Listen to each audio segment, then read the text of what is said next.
Chandrababu Naidu outdated politician అని చెప్పి జగన్మోహన్ రెడ్డి గారు మేము అనేక సార్లు చెప్పాం.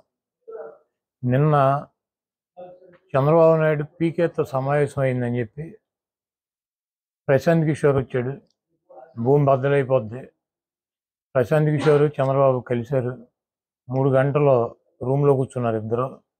మధ్యలో లోకేష్ లోపలికి బయటికి వెళ్ళి వస్తున్నాడని చెప్పి ఏబిఎన్ రాధాకృష్ణ, ఈటీవీ, మన టీవీ5 బిఆర్ నాయుడు గారు వీళ్ళందరూ కూడా నిన్న సాయంత్రం నుంచి వెనక్కి ముందుకి టీవీలు పగలగొట్టేశారు.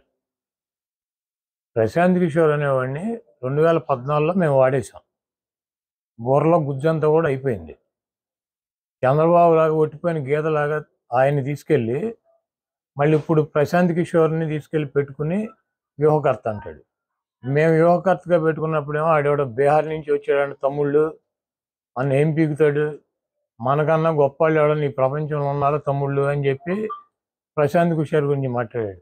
ఇదే రాధాకృష్ణ, ఇదే రామోజీరావు, ఇదే బిఆర్ నాయుడు ఏం చెప్పారు? చంద్రబాబు నాయుడు బాబాయిని చంపటానికి ప్రశాంత్ కిషోర్ ప్లాన్ చేసి ప్రజలను రెచ్చగొట్టి గెలిచాడు. కోడికత్తితో జగన్మోహన్ రెడ్డి గారు పొడిపించుకున్నాడు. వీటన్నిటికి కూడా ప్రశాంత్ కిషోరే ఉన్నాడు అన్నాడు. ఇప్పుడు చంద్రబాబు నాయుడు పేక్కోంచుకుంటాడా, లేకపోతే లోకేష్ తండ్రిని చంపుతాడా ప్రశాంత్ కిషోర్ ఆధ్వర్యంలో? ఇవన్నీ కూడా వాళ్ళకే తెలవాలి. అవుట్డేటెడ్ పొలిటీషియన్ అనమాట. అయిపోయినప్పుడు 2019లో వాడేసింది తీసుకొచ్చి ఇప్పుడు 2024లో వాడదాం అనుకుంటున్నాడు. ప్రశాంత్ కిషోర్కి ఐపాక్కి ఏం సంబంధం లేదు. ప్రశాంత్ కిషోర్ వెస్ట్ బెంగాల్ ఎలక్షన్ అయినాక నేను వ్యూహకర్తగా ఉండట్లేదు, నేను తప్పుకున్నాను, నేను ఒక రాజకీయ పార్టీ పెట్టానని చెప్పి బీహార్లో రాజకీయ పార్టీ పెట్టి పాదయాత్ర చేసి ఈరోజు ప్రశాంత్ కిషోర్ మమతా బెనర్జీ మాట్లాడమంటే చంద్రబాబుని ఇండియా కూటమిలో చేరమని చెప్పి అడగటానికి చర్చలు జరపడానికి వచ్చారు. చంద్రబాబు నాయుడు ఒక పక్కన పవన్ కళ్యాణ్ని పెట్టి ఒక పీకేని పెట్టి బీజేపీతో చర్చలు జరుపుతున్నాడు. ఇంకో పీకేని పెట్టి అటు ఇండియా కూటమి మమతా బెనర్జీ కాంగ్రెస్తో చర్చలు జరుపుతున్నాడు. చంద్రబాబు నాయుడికి 2 కళ్ళ సిద్ధాంతం.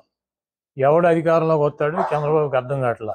కేంద్రంలో బీజేపీ వస్తుందా కాంగ్రెస్ వస్తుందా ఎవడొస్తాడు అన్నది కన్ఫ్యూజన్లో ఉన్నాడు. కాబట్టి వీళ్ళు కాకపోతే వాళ్ళు కాకపోతే వీళ్ళు ఇతర పీకేలను పెట్టుకున్నాడు. ఒక పీకేనేమో బీజేపీతో మాట్లాడుతూ ఉంటాడు, ఇంకో పీకేనేమో కాంగ్రెస్ ఇండియా కూటమితో మాట్లాడుతూ ఉంటాడు. ఇవన్నీ కూడా ప్రజలు గమనిస్తున్నారు. చంద్రబాబు నాయుడు ఏ పీకేని పెట్టుకున్నా జగన్మోహన్ రెడ్డి ఇంటికి కూడా పీకేది ఏమి ఉండదు.